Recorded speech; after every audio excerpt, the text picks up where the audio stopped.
So, we're actually here na sa who are you part, which is very intriguing to many because parang natakot sila, ano ba yung who are you? So, typically, di ba, when you are asked who are you, parang ang dami mong sagot. Hindi mo alam kung ano yung isasagot mo.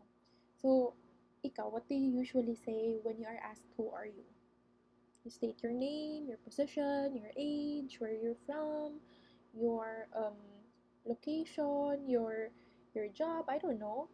Iba-iba tayo ng sagot, di ba? But we all know that there's more to that name. There's more of you. So, kunwari, someone asks me, what's my name? What's your name? And I say, oh, I'm Catch. You just hear me as Catch, pero we all know that I have a story to tell. I believe that every person here has a story to tell.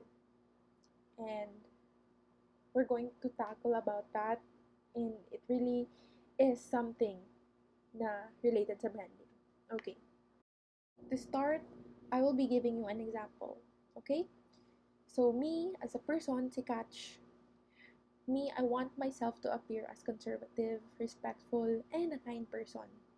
Kunwari lang, ito yung gusto ko na isipin ng mga tao when they think about me.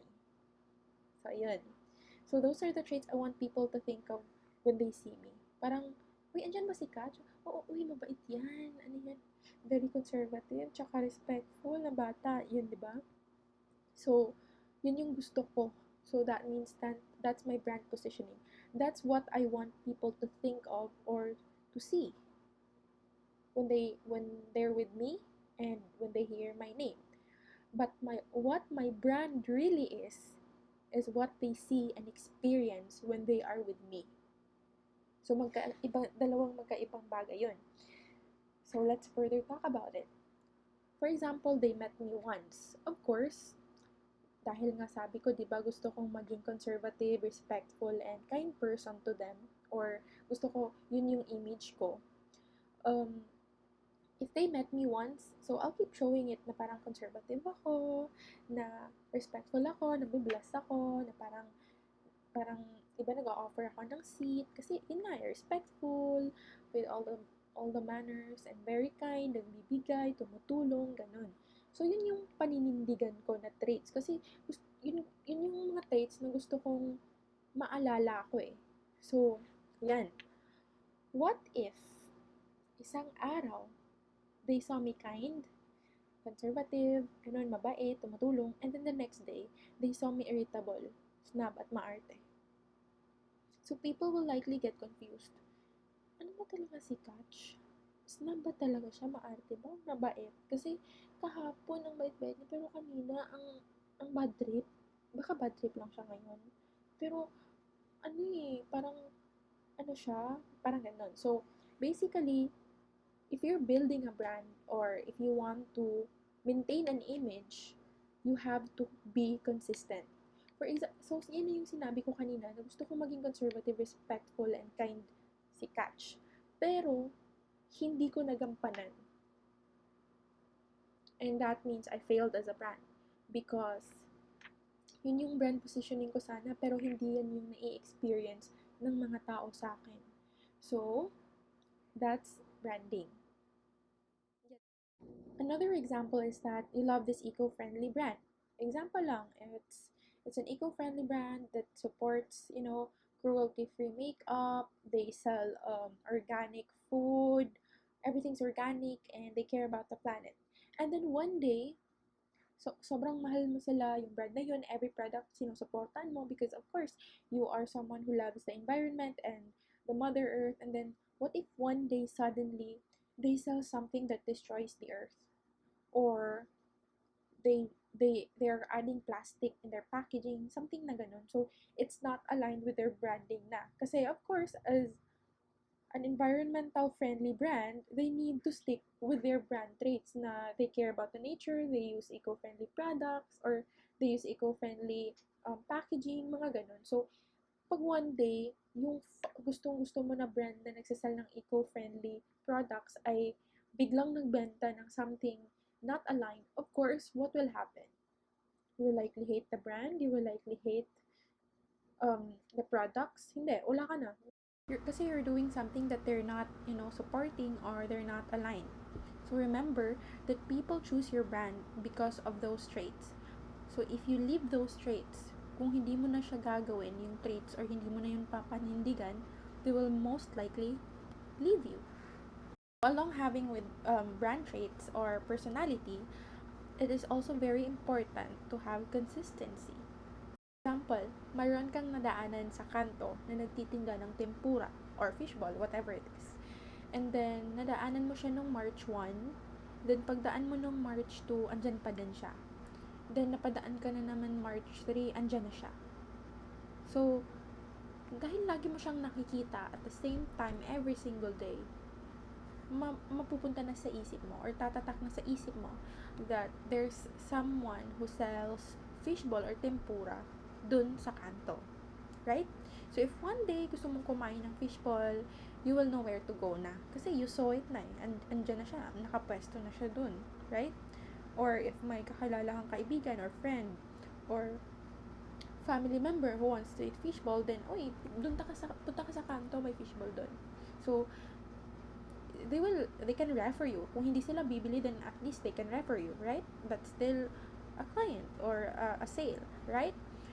But, what if hindi ka consistent?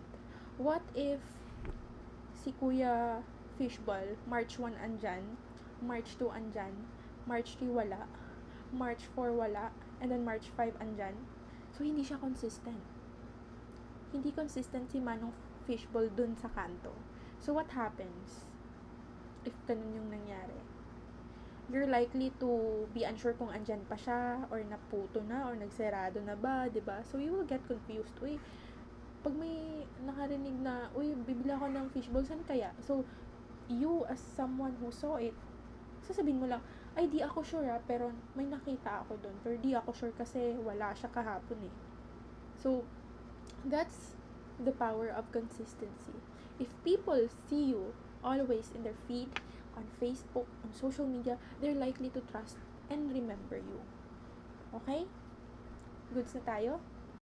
Now, yung kaninang example ko is about fishbowl and it's a personal, di ba? Parang personal talaga siya. Here, I'll talk about or give an example about online kasi online tayo na field, right? So, same with SMM. What if I saw your tinda on IG and you only posted minsan or you only posted at least 1 or twice a week. Tapos, minsan di ka pa nakaka-post. Do you think I'll trust you? Diba? Tapos, di ka pa nag-o-offer ng COD. Tapos, payment first basis pa. Do you think you likely gain my trust? No, I won't. Not worth the risk. Kasi masasabi ko, baka wala na to bukas. Kung ano pa to, kung seller talaga to, masipag to, masisipag to mag-post. If she's legit, she's gonna prove it and actually keep on showing up. Kasi, if you want to build a brand, like I said, you need to keep showing up. So, maraming businesses na walang brand. Like, they just literally exist, they're selling, but they don't have a brand. And most likely, those businesses will shiver whenever there are challenges or may mga, mga mishaps. So, having branding is like a foundation. So, pag solid yung foundation mo, kahit anong lindol pa yan, it will most likely survive. Yun na yung branding. Brand is what comes into your mind when you first hear my name or the brand name and your experience with a brand. So, yun yung branding. So, ngayon, gagawa tayo ng branding natin as a person, personal brand, or business branding dun sa business mo sa freelancing. Because I treat my freelancing career as a business. So, basically, I have a brand for my business. So, now what I want you to do is download the worksheet below and answer it with all your heart and with all your soul. I want you to think of it like it's gonna be a foundation. I want you to fill it out like you were actually applying for a college or you're actually applying for a club. I want you to make it serious. Kung gusto nyo talagang mag-working freelancing sa'yo, do this seriously and think of it seriously and take your time. Okay? So, why do we need to do all of this? Bakit kailangan pang build ng brand ko? It is an essential. This is very essential, and it's often overlooked by businesses. So I want you, na before you start, you get started in this freelancing career, you already have that branding. I don't care if ipupursue mo yun o hindi, but I want you to have it because this is part of my course and this is what I did. So if you want to become someone who will survive in the freelancing industry, you need branding. So answer it with all your heart, and I'll see you in the next video.